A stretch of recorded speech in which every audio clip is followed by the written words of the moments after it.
दर्शकों, आज हम आपको श्री रामचंद्र जी के नामकरण के बारे में और श्री रामचंद्र जी का नाम राम क्यों रखा गया, इसके बारे में बहुत रोचक जानकारी देने वाले हैं। इसलिए वीडियो को अंत तक जरूर देखिएगा।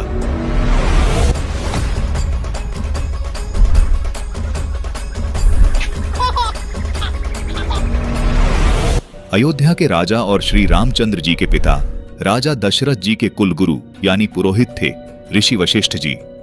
ऋषि वशिष्ठ जी राजा दशरथ जी के धार्मिक कार्यों में अनुष्ठान आदि भी करते थे, जैसे यजमानों के बच्चों के जन्म के समय धार्मिक अनुष्ठान करना, उनके बच्चों का नामकरण करना, उनके विवाह का शुभ समय बताना और यजमान के परिवार में मृत्यु के बाद उनका कर्मकांड करना। लेकिन दर्शकों, हम आपको बताना चाहेंगे कि ऋषि वशिष्ठ जी यह जानते थे कि पुरोहित का कार्य सही नहीं है, क्योंकि कर्मकांड करना और पुरोहित द्वारा की जाने वाली क्रियाओं को वे नीच कार्य मानते थे। आइए हम आपको इसके प्रमाण दिखाते हैं। रामचरितमानस उत्तरकांड दोहा 47 की चौपाई 3। देखिए यहाँ लिखा है, महिमा अमिति वेद नहीं जाना, मैं कही भांति कहूँ भगवाना, उपरोहित्य कर्म अति मंदा, वेद पुराण सुमृति कर निंदा, हे भगवान आपकी महिमा की सीमा नहीं है, उसे वेद भी नहीं जानते, फिर मैं किस प्रकार कह सकता हूँ। पुरोहिती का कर्म पेशा बहुत ही नीचा है, वेद पुराण और स्मृति सभी इसकी निंदा करते हैं।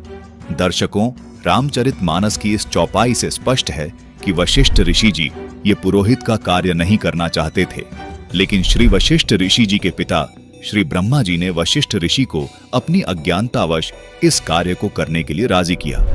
ब्रह्मा जी ने कहा कि पुत्र, आगे इस सूर्य वंश में ब्रह्म परमात्मा अवतार लेंगे, तुम्हें उनके दर्शनों का सौभाग्य प्राप्त होगा, तुम्हारा यश बढ़ेगा तथा पुत्र तुम्हें बहुत पुण्य भी मिलेगा। दर्शकों, सोचने वाली बात है कि ब्रह्मा जी ने अपने पुत्र वशिष्ठ जी को ऐसा क्यों कहा। क्या ब्रह्मा जी विष्णु जी को ब्रह्म परमात्मा मानते थे? पहले हम आपको ब्रह्मा जी के ज्ञान से भी परिचित करवा देते हैं, क्योंकि ब्रह्मा जी श्री विष्णु जी को परमात्मा माने बैठे थे और यही अधूरा ज्ञान इन्होंने सभी को दिया। दर्शकों, ब्रह्मा जी के इस भ्रम का तब निवारण हुआ जब स्वयं ब्रह्मा जी ने विष्णु जी से ये सवाल पूछा कि हे विष्णु जी, आप तो स्वयं परमात्मा हैं, फिर आप किसकी भक्ति कर रहे हैं? तो देखिए श्री ब्रह्मा जी को विष्णु जी ने क्या कहा। श्री देवी भागवत पुराण में प्रसंग आता है कि एक समय व्यास जी ने श्री नारद मुनि जी से प्रश्न किया, मुने आप बुद्धिमान हैं, मुझे यह बताने की कृपा कीजिए कि इस विस्तृत ब्रह्मांड के प्रधानकर्ता कौन है? इसके उत्तर में नारद जी ने कहा, हे व्यास जी, यही प्रश्न मेरे मन में उठा था। मैंने अपने पिता ब्रह्मा जी से पूछा था कि पिताजी, आप सर्वज्ञ हैं, कृपया बताइए इस सृष्टि का उत्पत्तिकर्ता कौन है? हम किस परमात्मा की भक्ति करें? कौन समर्थ भगवान है? मेरा प्रश्न सुनकर मेरे पिता तेजस्वी ब्रह्मा जी ने इस प्रकार उत्तर दिया, कहा कि देव ऋषि, मैं तुम्हारी इस बात का क्या उत्तर दूं? मुझे खुद नहीं पता कि मैं इस अगाध जल में कहां से प्रकट हो गया। कौन मेरा रक्षक है? मैं एक बार श्री विष्णु जी के पास गया था। मैंने देखा कि वे समाधि लगाए हुए बैठे थे।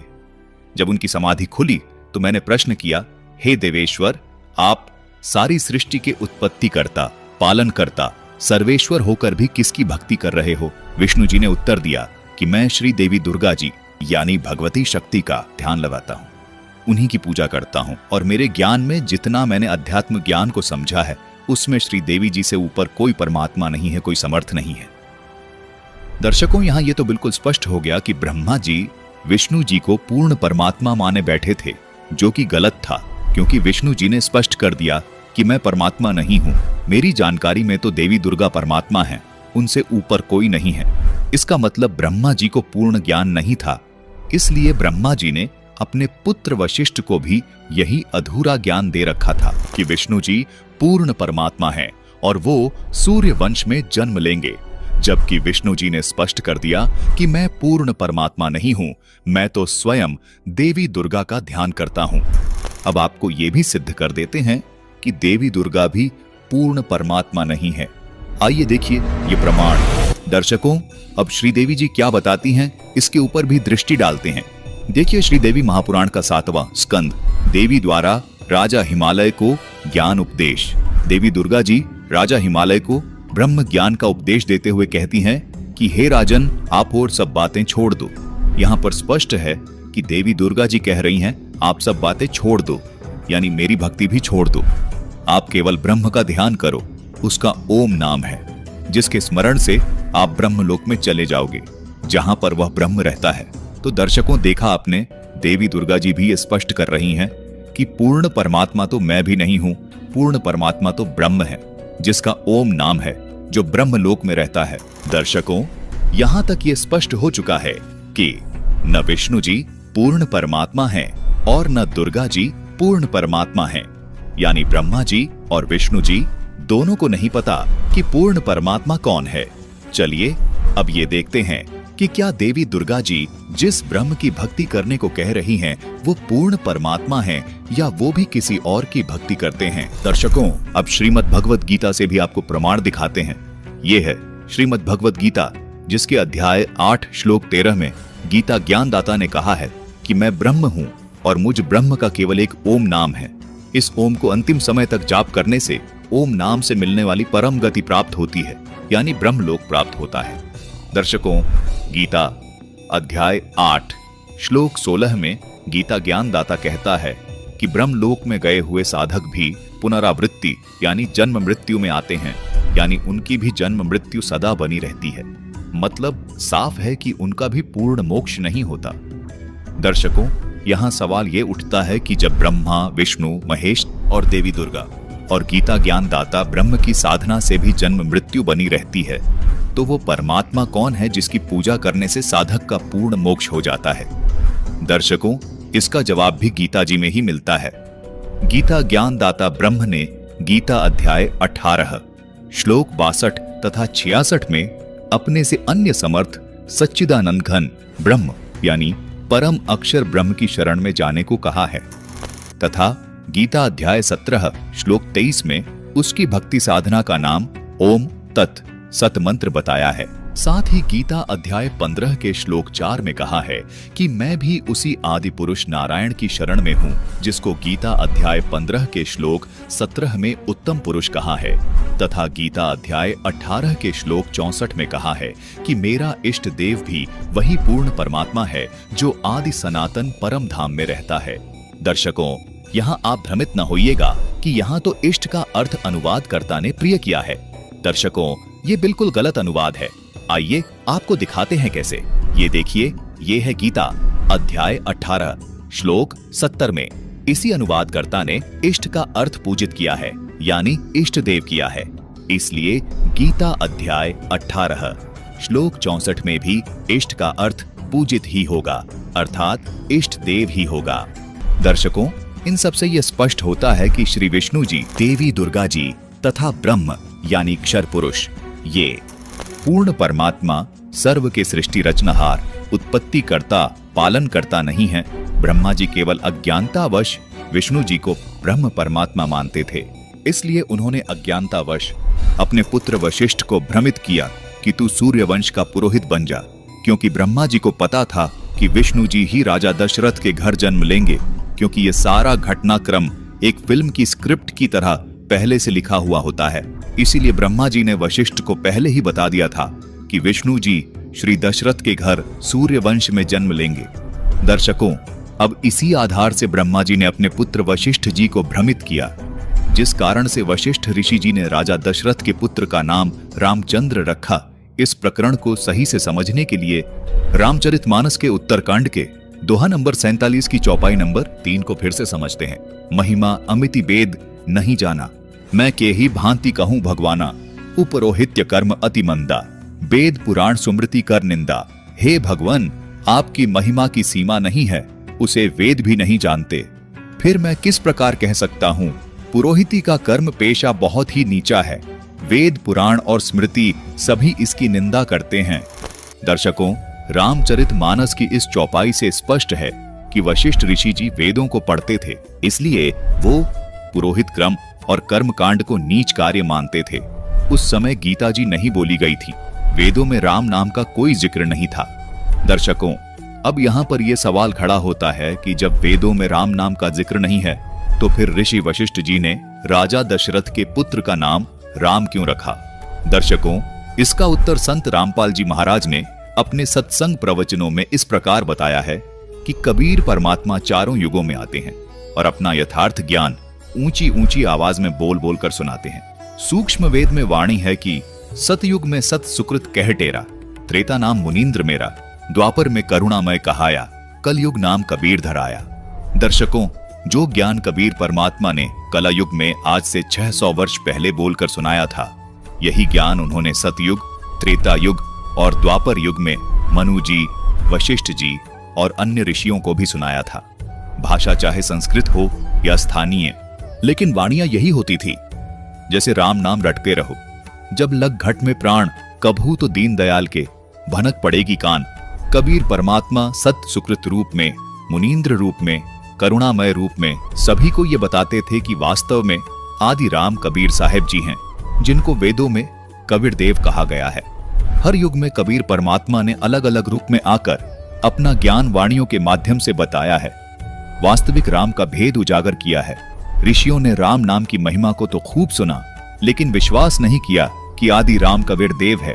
मनु और ऋषि वशिष्ठ जी को भी परमात्मा कबीर जी ने आदि राम का भेद बताया था। उन्होंने केवल राम नाम की महिमा सुनी और इस पर विश्वास नहीं किया कि आदि राम कबीर जी ही है। आपको प्रमाण के लिए सूक्ष्म वेद से वो वाणियां दिखाते हैं जो कबीर परमात्मा ने चारों युगों में प्रकट होकर ऊंचे ऊंचे स्वर में बोल बोल कर सुनाई हैं। राग बिलावल अध्याय शब्द नंबर 21।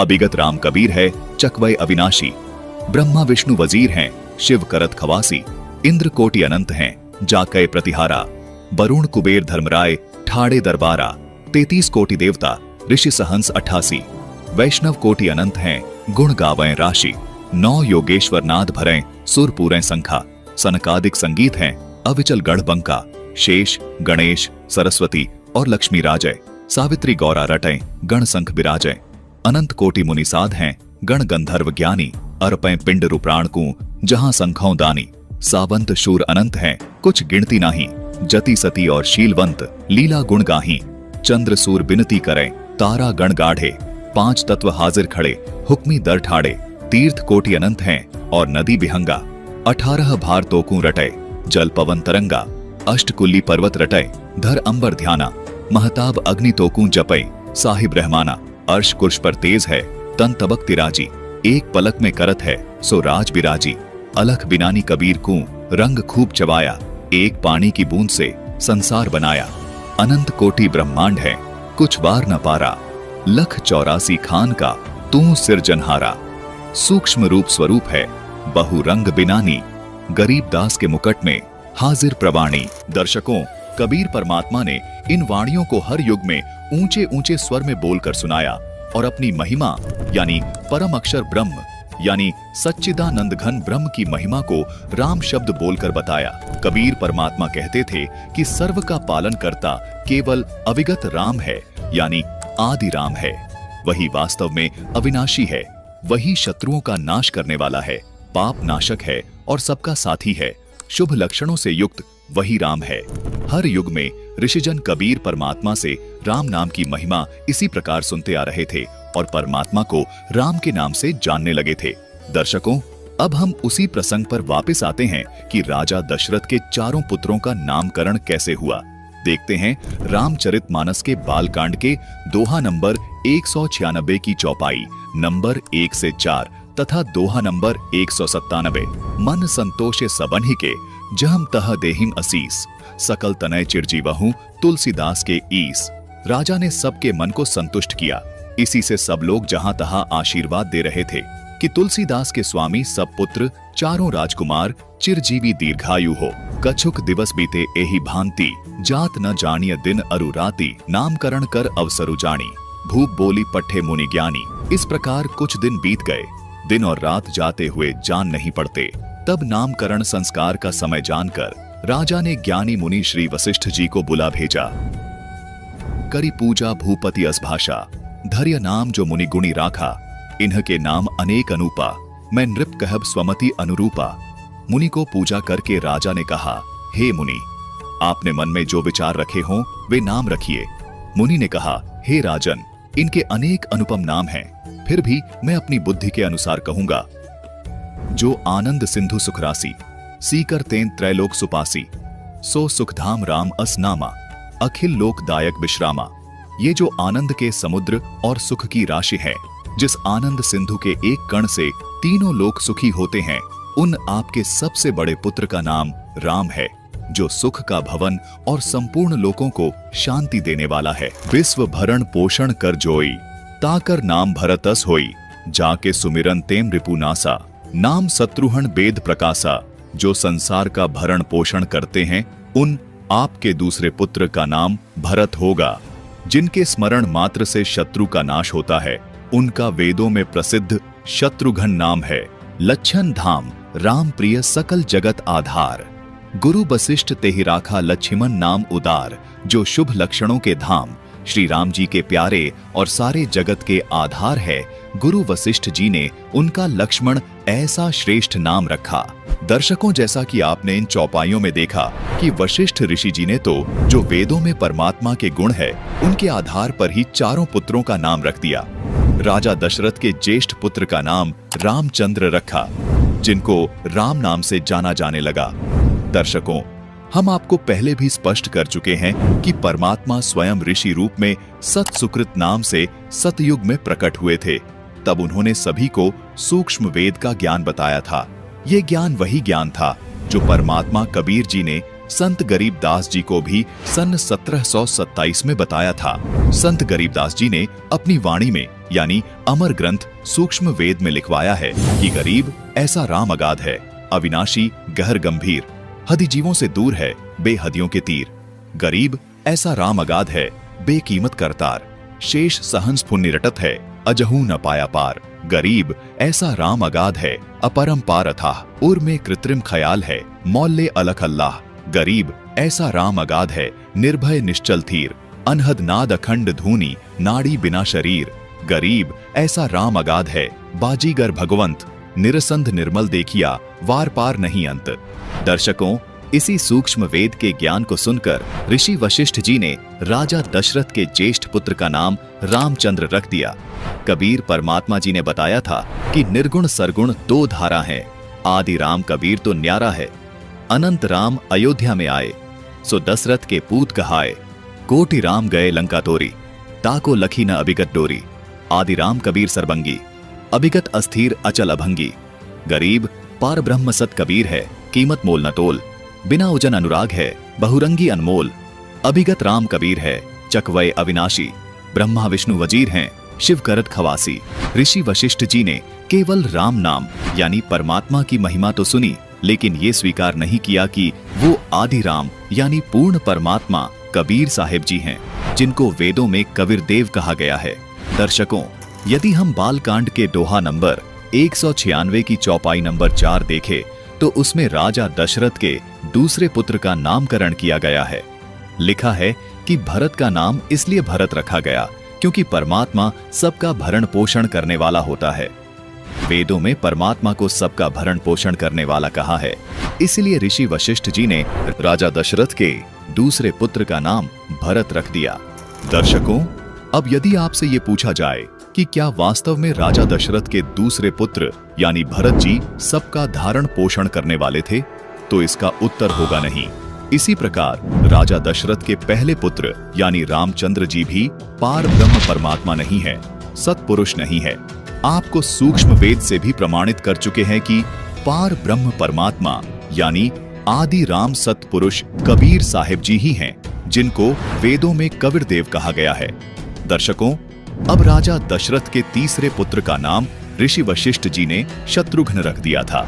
चौपाई में लिखा है कि शत्रुघ्न इसलिए नाम रखा गया क्योंकि परमात्मा के गुणों में आता है कि उसका स्मरण करने से शत्रु का नाश हो जाता है, यानी उस सच्चिदानंद घन ब्रह्म की भक्ति करने से शत्रु का नाश हो जाता है। दर्शकों, विचारणीय विषय है कि क्या वेदों में जिस शत्रुघ्न परमात्मा की बात हो रही है, क्या वो राजा दशरथ के तीसरे पुत्र शत्रुघ्न हो सकते हैं? इसका भी उत्तर होगा नहीं हो सकते। दर्शकों, अब बात करते हैं राजा दशरथ के चौथे बेटे के नामकरण की। दर्शकों, वेदों में परमात्मा को शुभम नाम से भी संबोधित किया गया है। इसी को मुसलमान समाज सुभान अल्लाह कहते हैं। शुभ लक्षणों से युक्त होने से परमात्मा को शुभम कहा गया है, इसलिए इस लक्षण के आधार से राजा दशरथ के चौथे बेटे का नाम लक्ष्मण रखा गया। दर्शकों, इन सभी दोहों चौपाइयों से स्पष्ट हो जाता है कि राजा दशरथ के बड़े बेटे का जो नाम रखा गया, ये वो राम नहीं है जिसकी महिमा वेद गा रहे हैं। दर्शकों, यदि राजा दशरथ के बड़े बेटे रामचंद्र जी को केवल राम नाम होने के कारण ही ये मान लिया जाए कि वेदों में बताए गए परमात्मा वो ही हैं, तो भरत और शत्रुघ्न तो उनसे भी बड़े हो गए, क्योंकि भरत तो पूरी दुनिया का भरण पोषण करने वाले हो गए और शत्रुघ्न शत्रु का नाश करने वाले हो गए। दर्शकों, सोचिए कि क्या राजा दशरथ के पुत्र शत्रुघ्न का नाम जाप करने से पाप नाश हो सकते हैं? शत्रु का नाश हो सकता है? क्या लक्ष्मण जी का नाम जाप करने से वो शुभ लक्षण प्राप्त हो सकते हैं जो वेदों में वर्णित परमात्मा के हैं? दर्शकों, इन सभी बातों से सिद्ध होता है कि राजा दशरथ के पुत्र श्री रामचंद्र जी वेदों और गीता में बताए गए परम अक्षर ब्रह्म नहीं है। सतगुण श्री विष्णु जी के अवतार श्री रामचंद्र जी हुए हैं, जो केवल 3 लोक में एक विभाग यानी सतोगुण विभाग के स्वामी हैं, यानी पृथ्वी लोक, स्वर्ग लोक, पाताल लोक में एक विभाग के स्वामी है। इसलिए इनको त्रिलोकीनाथ भी कहा जाता है और परम अक्षर ब्रह्म को वासुदेव कहा जाता है, क्योंकि वो परम अक्षर ब्रह्म सर्व का मालिक है। उसी को आदि राम कहते हैं। परमात्मा कबीर जी ने सूक्ष्म वेद में बताया है कि राम राम सब जगत बखाने, आदि राम कोई बिरला जाने। निर्गुण सरगुण 2 धारा हैं, आदि राम कबीर तो न्यारा है। अनंत राम अयोध्या में आए, सो दशरथ के पूत कहाए। कोटि राम गए लंका तोरी, ताको लखी न अभिगत डोरी। आदि राम कबीर सरबंगी, अभिगत अस्थिर अचल अभंगी। गरीब पार ब्रह्म सत कबीर है, कीमत मोल न तोल। बिना उजन अनुराग है, बहुरंगी अनमोल। अभिगत राम कबीर है, चकवय अविनाशी। ब्रह्मा विष्णु वजीर हैं, शिव करत खवासी। दर्शकों, ये सब प्रमाण और तथ्य ये स्पष्ट करते हैं कि राजा दशरथ के पुत्र राम का नाम इसीलिए रामचंद्र रखा गया क्योंकि वशिष्ठ जी को पता था कि राम नाम पूर्ण परमात्मा का उपमात्मक नाम है। अपने पिता ब्रह्मा जी से अधूरे ज्ञान से वशिष्ठ जी ने ये मान लिया था कि राजा दशरथ के घर पर पूर्ण परमात्मा जन्म लेंगे, जबकि वेदों में स्पष्ट है कि पूर्ण परमात्मा माता के गर्भ से जन्म नहीं लेता, उसकी परवरिश कुंवारी गाय के दूध से होती है।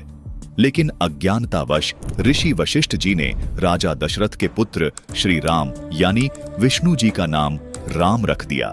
सतयुग से ही सभी ऋषि जनों ने कबीर परमात्मा की वाणियों में सुना हुआ था कि राम यानी पूर्ण परमात्मा सबका धारण पोषण करने वाला है। इसलिए वशिष्ठ जी ने श्री रामचंद्र जी का नाम राम प्रभु के गुणों के आधार पर रखा, जबकि इस एपिसोड में ये सिद्ध हो गया कि असली राम अर्थात आदि राम कबीर परमेश्वर हैं, जो अपनी महिमा चारों युगों में बताते हैं। दर्शकों, भगवान राम जी की लीला पर आधारित पवित्र पुस्तक रामायण से तो आप बखूबी परिचित होंगे, जिसका आज हिंदू समाज के धर्मी लोगों द्वारा बहुत ही श्रद्धा से पाठ भी किया जाता है। एक ऐसे ही धार्मिक व्यक्ति की आप बीती से आज हम आपको रूबरू करवाने वाले हैं। इनसे मिलिए, ये हैं खंडवा मध्य प्रदेश के रहने वाले खुमान दास जी। ये सर्व देवी देवता की पूजा करते थे, व्रत उपवास रखने के साथ साथ रामायण का पाठ भी किया करते थे। पर रामायण का पाठ करते समय उसकी चौपाइयों में छिपे रहस्य को नहीं समझ पाते थे। रामायण के प्रसंग और अनेकों आध्यात्मिक प्रश्नों को लेकर खुमान जी दुविधा में रहते थे। पर फिर एक दिन इन्हें मिला अध्यात्म का खजाना, जिसका ताला खोलते ही इनकी सर्व शंकाएं मिट गईं। दर्शकों, आपको बता दें, खुमान जी को मिली तत्वदर्शी संत रामपाल जी महाराज जी द्वारा लिखित पुस्तक ज्ञान गंगा, जिसमें लिखी सृष्टि रचना को पढ़कर इनकी आत्मा गदगद हो गई और आध्यात्मिक लाभ मिला। इसके अतिरिक्त संत जी से नाम उपदेश लेने के बाद तो मानो खुमान जी का जीवन खुशियों से भर गया, जिसका गुणगान करते हुए आज ये थकते नहीं हैं। सुनिए इनके खुशहाल जीवन की सच्चाई जो खुमान जी ने आप बताई। नमस्कार सर। जी सर, नमस्ते। सर, क्या नाम है आपका? जी सर जी, मेरा नाम खुमान दास, खंडवा जिला रहा है, मध्य प्रदेश से आया हूँ। सर, संत रामपाल जी महाराज से नाम दीक्षा आपने कब ली? जी सर जी, मैंने संत सदगुरु रामपाल जी महाराज से नाम दीक्षा 5 सितंबर 2013 को मेरे को नामदान मिला है। सर, संत रामपाल जी महाराज से नाम दीक्षा लेने से पहले क्या आप कोई भक्ति साधना भी करते थे? जी सर जी, संत सदगुरु रामपाल जी महाराज जी से नामदान लेने से पहले दास जो हिंदू धर्म के देवी देवता हैं उनको पूजना, व्रत उपवास करना और रामलीला में पाठ करना, और संत सिंगाजी महाराज हमारे हरदोई तहसील के संत हुए हैं, प्रसिद्ध संत हैं जिनको 3-4 जिले के लोग मानते हैं। उन संतों का भजन गाना झान मृदंग पे बजा करके और 25 साल तक मंडल बनाकर मैंने भजन गाया और लोगों को ज्ञान समझाता था सर जी। और इस ज्ञान को समझाने में मेरे को जो कन्फ्यूज होता था मेरे दिल में, वो मेरे को बहुत कचोटता था सर मेरे दिल में। जैसे दास रामलीला में राम का पाठ करता था, पवित्र रामायण जी में जो एक प्रसंग आता है कि श्री विश्वामित्र जी के साथ राम जी और लक्ष्मण जी जनक जी के दरबार में, जनक जी के वहाँ गए थे पुष्प वाटिका में, उनने विश्वामित्र जी ने उनको फूल तोड़ने के लिए भेजा था और वहाँ पर माता सीता जी अपनी सखियों के सहित गौरी पूजने के लिए वहाँ आई थी वाटिका में। तो श्री राम जी ने लक्ष्मण जी से कहा था कि भाई लक्ष्मण, सो सब कारण जान विधाता, फरक ही सुभग अंग सुन भराता। हे भाई लक्ष्मण, मेरे शुभ अंग फरकते हैं, दाहिने अंग फरकते हैं, इनका कारण तो विधाता ही जाने। तो सर जी ये समझ के मैं कंफ्यूज होता था। क्यों कि मैं तो श्री राम को परम सुप्रीम मानता था, अंतर्यामी मानता था, घट घट के वासी जानता था और सर्वा सर्वे जानता था। मेरे राम थे इष्ट और राम इष्ट ऐसा बोल रहे हैं कि वो कारण, मेरे अंग फरकने का कारण तो विधाता जाने। वो कौन विधाता होगा? तो दास बहुत कंफ्यूज होता था। फिर दूसरा प्रसंग है रामायण में कि श्री राम जी, श्री लक्ष्मण जी, श्री जानकी जी पिताजी की आज्ञा लेकर वन को चले जाते हैं, 14 वर्ष के लिए वनवास जाते हैं और भरत जी और शत्रुघ्न मामा के घर गए हुए होते हैं और यहाँ पर दशरथ जी के प्राणस्थ हो जाते हैं। उस समय श्री महाराज वशिष्ठ जी जो सूर्य कुल के गुरु थे, श्री राम जी के गुरु थे, श्री महाराज दशरथ जी के गुरु थे, वो सूर्य कुल के गुरु वशिष्ठ जी से भरत जी ने पूछा कि महाराज ये क्या है? सब जनता व्याकुल है, माताएं उदास है, व्याकुल हो रही है, पिताजी प्राणस्थ हैं, भैया राम लक्ष्मण और जानकी माता कहाँ गए हैं? तो वशिष्ठ जी ने क्या कहा था? सुनहु भरत भावी प्रबल, बिलख कहे मुनिराय, हानि लाभ जीवन मरण, यश अपजस विधिहात। ये रामायण में दोहा है सर, मैं आपको क्या बताऊं। जैसे हमारे संत रामपाल जी महाराज ने ये सब बताया है, ज्ञान बताया है, उससे मेरे को पता चला, नहीं तो पहले मैं भी उनको सर्वा सर्वे जानता था। तो ये मुनियों के राजा मुनि राय बोल रहे हैं, हानि लाभ जीवन मरण जस अपजस विधिहात। सर हानि तो कोई चाहता नहीं है और हानि नहीं चाहते, हम तो लाभ चाहते हैं और जीवन मरण, जीवन चाहते हैं, मरण नहीं चाहते हैं और जस अपजस, अपजस तो हम मर करके भी नहीं चाहते सर। अभ्यस तो हमको होना ही नहीं, क्योंकि मरने के बाद भी हम तो ये चाहते हैं कि लोगों ने हमको अच्छा कहना चाहिए, ऐसा नहीं कहना चाहिए कि अच्छा मर गया। सर, फिर आप संत रामपाल जी महाराज की शरण में कैसे आए? संत रामपाल जी महाराज की शरण में ज्ञान गंगा पुस्तक के माध्यम से आए सर। ज्ञान गंगा पुस्तक मिली, हमारे भजन गाने वाले साथी जिनका नाम मांगीलाल भाई है, वो मांगीलाल जी संत रामपाल जी महाराज की शरण में गए, उनने उनसे नाम लिया, 20 दिन आश्रम में रहे और जिस रोज़ वो वहाँ से आए हमने भजन किए, वो भजनों में नहीं आए। तो मैंने साथियों से पूछा कि भाई मांगीलाल भाई क्यों नहीं भजन में आए? तो किसी ने कहा कि उनने कोई गुरु बना लिया है। मैं दूसरे ही दिन उनके घर गया, उनसे पूछा कि भाई साहब आप भजन में क्यों नहीं आए? तो उन्होंने बोला कि भाई मैं भजन गाना मैंने बंद कर दिया है, मैंने संत रामपाल जी महाराज से नाम दीक्षा ले ली है और उनने मेरे को भजन गाने का मना बोल दिया। मैंने कहा कि ऐसे संत रामपाल जी महाराज कहते हैं जो राम दीक्षा ली और भजन गाने का मना तो कोई गुरु नहीं बोलते, भजन करने का सभी कहते। हाँ, भजन करने का मना नहीं बोला, भजन गाने का मना बोला है। मैंने कहा यार कैसी बातें कर रहे हो, कौन है तुम्हारे गुरु, ऐसे कैसे गुरु हैं? ऐसा उनसे कहा तो उनने क्या करा, एक ज्ञान गंगा पुस्तक ला के मेरे हाथ में थमा दी और मेरे को ऐसा बोला कि मैं तुम्हारे लिए प्रसाद लाया हूँ, ये प्रसाद ले लो, ये रामपाल जी महाराज का प्रसाद दिया हुआ है, ये प्रसाद तुम्हारे लिए विशेष करके लाया हूँ, ले लो।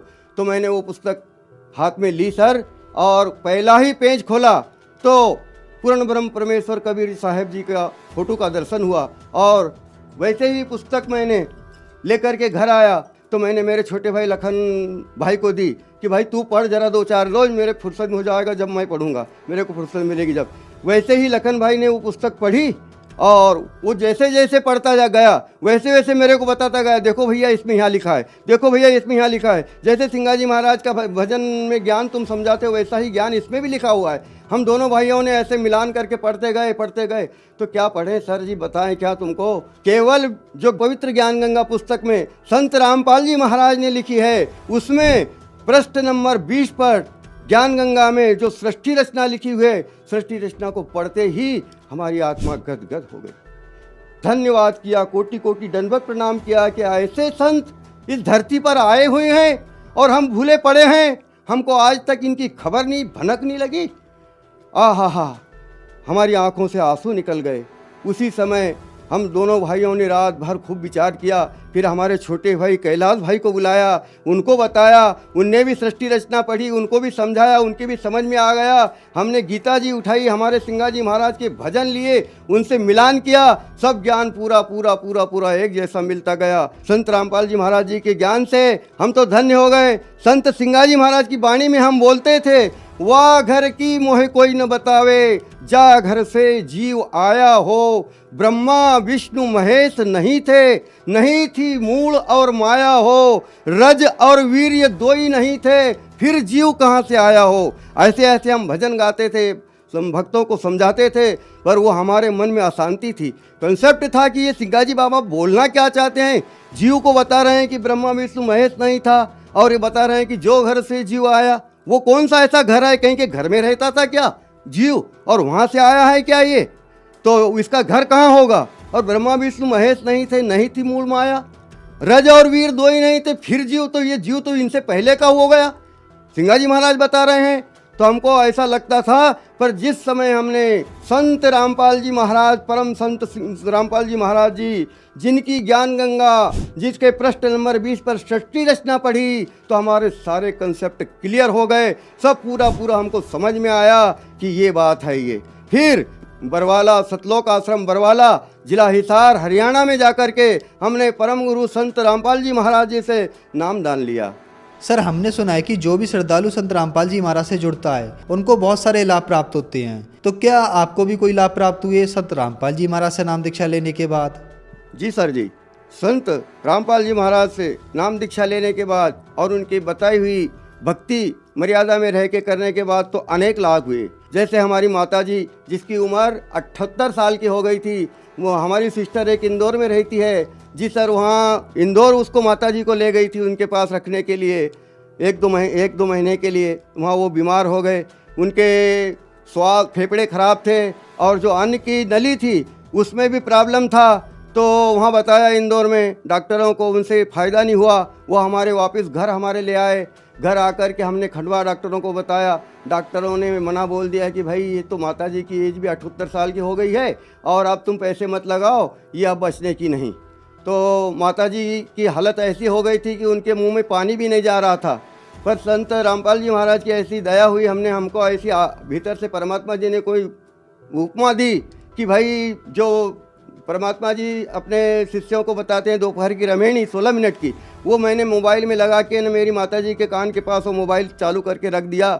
माता जी ने 16 मिनट रमेणी सुनी। सर क्या बताएं, ऐसा चमत्कार हुआ कि माता जी ने आंखें खोल दी।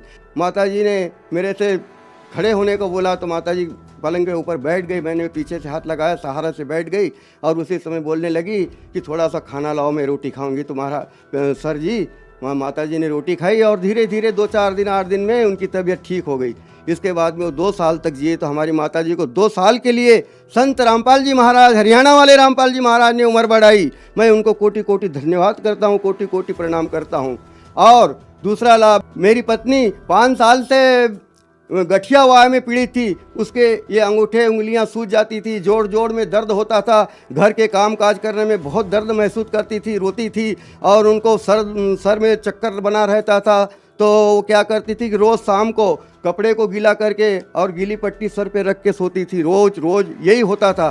तो सर ये सब मैं जुड़ा परमात्मा रामपाल जी महाराज जी से। उसके बाद मेरी पत्नी को जुड़ा, उनसे नामदान दिलाया, और जैसे ही उनने नाम लिया उनका वो रोग भी समाप्त हो गया। आज वो तंदुरुस्त है और अच्छे, कोई तकलीफ नहीं है, और अच्छे घर का, खेती का, सबका काम करती है। संत रामपाल जी महाराज की दया से, संत रामपाल जी महाराज की कृपा से मेरी पत्नी को भी ये लाभ हुआ है। तीसरा, मेरे छोटे भाई कैलाश, जिसका नाम कैलाश है, वो बाजार सब्जी बेचने के लिए भीड़ गया हुआ था। वहाँ से मोटरसाइकिल से वापस शाम को आ रहा था, तो और उसने अपने कान में संध्या आरती लगा के, कान में लीड लगा के और आरती करते हुए अकेला गाड़ी पे आ रहा था। पीछे से एक शराब पिया हुआ व्यक्ति गाड़ी चलाता आया। ये मेरा भाई मैं अपनी साइड में चल रहा था, पर उसने आते से उसकी साइड में जा कर के उसको गाड़ी को ठोका और गाड़ी गिर गई और भाई भी गिर गए और एक कम से कम 10-20 फीट तक घिसते गए। तो उस एक दो जगह चोट खरोच लगी, बाकी कुछ नहीं। तो उस दिन ऐसा हाल था, देखने वालों ने बताया कि ऐसा हाल था कि या तो इनने मर जाना था या फिर हाथ पैर सर कुछ भी फूट जाना था, टूट जाना था। पर संत रामपाल जी महाराज की दया से मेरे भाई को भी परमात्मा ने जीवन दान दिया। और एक लाभ मैं बताऊं सर, मेरा बड़ा लड़का जिसकी उम्र 30 साल की है, उसकी शादी नरलाय में हुई। नरलाय में उसकी बहू को और बच्चे को लेने के लिए गया था, तो गांव जलवा के पास जाकर के एक पिकअप भरी हुई आ रही थी, तेंदू के पत्ते की बोरियां रखी थी उस पर, और पिकअप भरी हुई आ रही थी और मेरा बच्चा 40-45 की स्पीड में अपनी साइड में चल रहा था। तो उसी समय वो पिकअप चलाने वाले ड्राइवर का ध्यान कहाँ था कि ऊपर जो घरों में लाइन गई थी बिजली की, उसकी सर्विस को बचाने के लिए वो पिकअप बहुत ऊंची भरी हुई थी। सर्विस को बचाने के लिए उसने एकदम से गाड़ी मेरे बच्चे की मोटरसाइकिल तरफ एकदम से मोड़ दी और बच्चे की मोटरसाइकिल और उनका पिकअप का आमना सामना टक्कर हुआ। आमने सामने के टक्कर में कम से कम 100 फीट तक मेरी मोटरसाइकिल आड़ी घिसाती हुई चली गई और बच्चे को किसी ने उठा के और दूर खड़ा कर दिया। गांव वाले 50 इकट्ठे हो गए। सब ने कहा कि भाई ये तो ख़त्म हो गया, पर देखते हैं कि अरे भाई गाड़ी पे कौन था। तो मेरा बच्चा बोलता है कि मैं था। अरे क्या बात कर रहा है, तू तो खड़ा है। कहे कि मेरे को न मालूम किसने उठाया। तो वो संत रामपाल जी महाराज से जुड़ा मेरा पूरा परिवार, मेरे तीनों भाइयों का परिवार संत रामपाल जी महाराज से नाम लिए हुए हैं, सब जुड़े हुए हैं। तो उन्होंने कहा कि हमारे संत रामपाल जी महाराज ने हमको बचाया है, हम उनकी भक्ति करते हैं, उनकी शरण में हैं, उनको भी सतनाम मिला हुआ है। और सर एक लाभ मैं क्या बताऊं, दास की स्थिति बहुत ज़्यादा खराब थी। सर जी मेरी स्थिति, आर्थिक स्थिति ऐसी थी कि कहूँ तो मुझको रोना आता है कि मेरे घर में एक खटिया थी जिस पर सर जी 2 रोज मेरी भगतमती और मेरी लड़की सोती थी। उसके बाद मेरी लड़की मुझे बोलती थी कि पापा जी हम 2 रोज से नीचे सो रहे हैं, अब आप ये खटिया पे सो जाओ, हम माँ और मैं नीचे सोऊंगी। और हमारे घर में खाने के लिए बर्तन नहीं थे सर, एक थाली थी जिसमें अगर आटा गूंद लिया जाता था तो हम प्लेट में रोटी और सब्जी ले लेकर खाते थे। दास का घर ऐसा टूटा हुआ घर था कि एक बार संत रामपाल जी महाराज से जुड़ा नहीं था, इसके पहले की बात बता रहा हूँ। गांव में गणेश जी बैठाया था, गणेश जी का चंदा लेने के लिए सरपंच, पटेल और गांव के भले भले 10-20 आदमी मेरे घर आए। मैंने कहा कि आज मेरे घर में आए हो, गरीब के घर में, तो मैं तुमको चाय पिला देता हूँ, मेरे भीतर आ जाओ। तो भीतर आने से मना कर गए कि हम भीतर आएंगे तो तुम्हारा घर तो ऐसा है कि ना मालूम हमारे नीचे ऊपर गिर जाए। तो बाहर आंगन में बैठे रहे, वहाँ उनको मैंने ले जाके चाय दिया और चाय पिलाई, पर वो भीतर नहीं आए। ऐसा मेरा घर था जिसमें हम रहते थे सर, ये कंडीशन थी, ऐसी स्थिति थी। आज संत रामपाल जी महाराज की दया से मेरा घर, मेरे परिवार वालों में, मेरे परिवार के जितने भी हैं उनसे मेरा घर सबसे अच्छा है गांव में। और मेरा एक छोटा बेटा और बहू इंदौर में रहते हैं, सर्विस करते हैं। तो सर जी उनके पास मकान नहीं था, किराए के मकान में रहते थे। तो मैंने संत रामपाल जी महाराज से प्रार्थना करी, गुरुदेव दास के बच्चे के पास मकान नहीं है। संत रामपाल जी महाराज का आदेश आया, बेटा भक्ति करते रहो, परमात्मा दया करेंगे। हम भक्ति करते रहे। दास की क्या औकात थी, परमात्मा जी ने 13 लाख का मकान मेरे बच्चे को अगले साल दिलाया है। मैं परमात्मा जी के गुण कहाँ तक गाऊं। हे मालिक, हे संत रामपाल जी महाराज, परमात्मा जी के गुण गाना तो ऐसा है कि जैसे धरती का कागज करूं, कलम करूं बन रहा है, 7 समुद्र की स्याही करूं तो गुरु उन लिखा नहीं जाए। ऐसा है, कहाँ तक वर्णन करें इनके लाभों की। मेरे को भी साइटिका थी, डॉक्टर उबेजा का इलाज चलाया मैंने साल भर, खंडवा वाले, और उबेजा डॉक्टर ने मेरे को बोल दिया कि तुम्हारा पैर में साइटिका है और ये पैर की हड्डी बढ़ गई है और इसको काटना पड़ेगा, इसलिए तुमको ऑपरेशन करवाना पड़ेगा। सर मैंने कोई ऑपरेशन नहीं करवाया, मैंने जैसे मालिक से नाम लिया परमात्मा जी से, संत रामपाल जी महाराज को मैंने प्रार्थना भी नहीं लगाई और वैसे ही मेरे साइटिका का रोग चला गया। क्योंकि जब हम पहले शुरू में उनसे जुड़े थे तो हमको तो प्रार्थना का भी ज्ञान नहीं था कि प्रार्थना लगाते हैं और कैसा होता है, मगर मन ही मन मैंने कहा कि मालिक मेरे को ये तकलीफ़ हो रही है चलने फिरने में, इसको अच्छा कर दो। तो रामपाल जी महाराज ने मेरी साइटिका की बीमारी को भी ख़त्म कर दिया। सर, मैं संत रामपाल जी महाराज से जुड़ने के पहले सुपारी तम्बाकू खाता था, गुटखा पाउच खा लेता था और कहीं जाने आने के समय मेहमान जाते थे जब हम बीड़ी सिगरेट भी पी लिया करते थे। सर रामपाल जी महाराज जी के शरण में जाने से मेरी तम्बाकू सुपारी और गुटखा खाता था ये सब छूट गया। हम इसको छोड़ने के लिए मैंने बहुत प्रयत्न किए। सिंगाजी महाराज को इष्ट मानता था। जब मैं सिंगाजी महाराज के समाधि पे जाकर 2-3 बार छोड़ के आया, नहीं छूटी। फिर हमने 2 जीप किराए से करीब पूरी हमारे भजन मंडल के 20-25 लोगों को लेकर के मैं खजूरी, जहाँ सिंगाजी महाराज की जन्मभूमि, वहाँ गया और वहाँ सुपारी तम्बाकू फेंक के आया और हमारी सब पूरी पार्टी को तम्बाकू सुपारी छुड़वाई थी, पर इसके बाद भी नहीं छूटी। और संत रामपाल जी महाराज के शरण में गया और जिस दिन से नाम लिया उस दिन से आज तक तम्बाकू को हाथ भी नहीं लगाया। जो श्रद्धालु मुझे देख रहे हैं उनको, हे परमात्मा, मैं तो क्या कहूँ संसार वालों को, मेरे परिवार वालों को और प्रभु प्रेमी आत्माओं को जो भगवान से मिलना चाहते हैं उनको मैं तो यही कहता हूँ, सभी को, सभी प्रभु प्रेमी आत्माओं को, और ख़ास करके मेरे भजन मंडल के मेरे जितने भी साथी हैं उनको, मेरे रिश्तेदारों को और जो नहीं भी जुड़े हैं उनको, कि तुम ये बात को छोड़ो कि तुम्हारे गुरु और हमारे गुरु, तुम्हारे गुरु और हमारे गुरु। अरे तुम्हारे गुरु हमारे गुरु से क्या लेना देना है भाई? ज्ञान मिलता है, ज्ञान लो और अपना मोक्ष कराओ और सतलोक चलो। क्या यहाँ रहोगे? यहाँ रह के क्या कर लोगे? कितनी पीढ़ी चली गई, कितने कितने चले गए, हमारे दादे परदादे चले गए, किसी ने कुछ नहीं ले गया, हम भी कुछ नहीं ले जाएंगे। भाई संत रामपाल जी महाराज की शरण में आइए। मैं हाथ जोड़ के विनय करता हूँ और सबको हाथ जोड़ के कहता हूँ कि आज संत रामपाल जी महाराज ने ज्ञान गंगा पुस्तक लिखी, जीने की राह पुस्तक लिखी है, भक्ति से भगवान तक पुस्तक लिखे, गीता तेरा ज्ञान अमृत। और संत रामपाल जी महाराज के शिष्य गांव-गांव में जाके, आपके घर जाके पुकार के पुस्तकें दे रहे हैं। उनसे पुस्तक लो और पुस्तक पढ़ करके ज्ञान को समझो और जल्दी से जल्दी संत रामपाल जी महाराज जी की शरण को ग्रहण करके और सतलोक का रास्ता तय करो।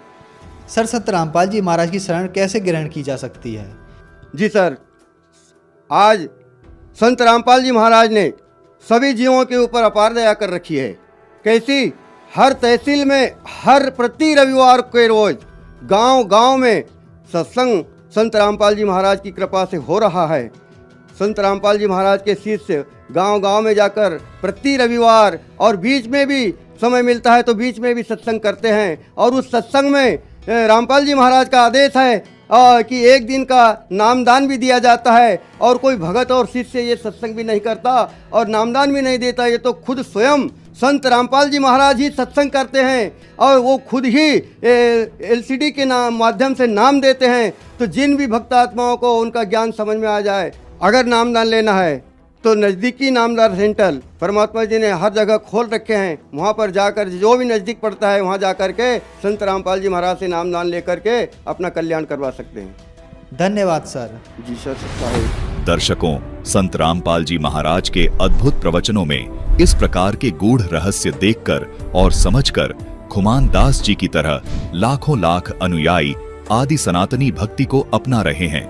आज तक श्री रामचंद्र जी को ही पूर्ण परमात्मा मानकर भक्ति कर रहे थे, जबकि संत रामपाल जी महाराज जी ने प्रमाणित कर दिया कि श्री रामचंद्र जी 3 लोक के राम हैं। अविगत राम तो कबीर परमेश्वर जी हैं, जो वास्तव में सृष्टि के रचयिता हैं, सबके पालन पोषण करने वाले हैं।